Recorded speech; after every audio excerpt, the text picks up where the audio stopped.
ഒരു വാക്കുള്ളാത്തവനെ അല്ലെങ്കിൽ എന്തെങ്കിലും പണി കിട്ടിയവനെയൊക്കെയാണ് ക്രൈം സ്കൂളിലേക്ക് എടുക്കുന്നതാണല്ലോ. എടാ സാധനം പൊങ്ങിയാലത്തൻ പെണ്ണുമ്പിളെ കുറ്റം പറയുന്ന പോലെ ബത്തേരി സ്റ്റേഷനിൽ നിന്ന് എന്നെ റിലീവ് ചെയ്യത്തില്ലായിരുന്നു.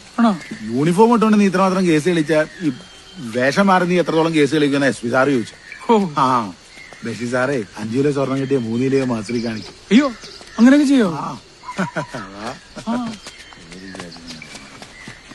കഴിക്കാം.